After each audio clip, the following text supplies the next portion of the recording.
भाग 1। कहानी है, प्यार को प्यार ही रहने दो। उसने पहली बार अपने प्यार को शब्दों का जामा पहनाया। मैं निःशब्द होकर उसकी बातें सुनती रही। उसने दिल्ली में मेरे साथ रहते हुए क्या क्या अनुभव किया, सब बताया। फिर मैंने भी उसके प्रति अपनी चाहत का इजहार किया। समय के अंतराल में अल्हड़ प्रेम की नदी ने परिपक्व दोस्ती के समुद्र का रूप ले लिया, जिसमें ठहराव था, गहराई थी। इसका पूरा श्रेय श्याम को जाता है, जिसने मेरे पूरे अस्तित्व को ही अपने में समेट लिया था। रात को नींद नहीं आ रही थी। बेचैनी में करवटें बदलकर थक गई तो उठकर लैपटॉप खोलकर बैठ गई। अचानक मेरी दृष्टि मैसेज रिक्वेस्ट पर चली गई। किस अनजान का है देखने के लिए मैंने क्लिक किया। लिखा था, यदि मैं गलत नहीं हूँ तो आप सपना है न।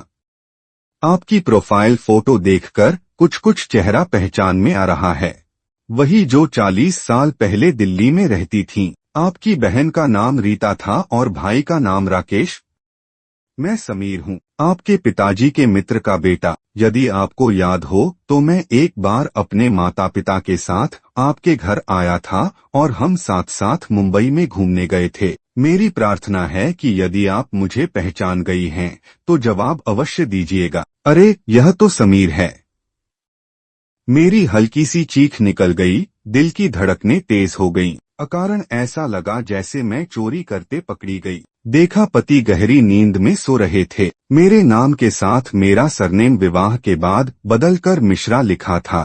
उसके बाद भी वह मुझे पहचान गया था। उसके नाम पर मेरी दृष्टि जमसी गई। जवाब देने के लिए जैसे ही एक्सेप्ट पर क्लिक करने लगी, मन के अंदर से आवाज आई, सोच लो पहले, क्या ठीक रहेगा।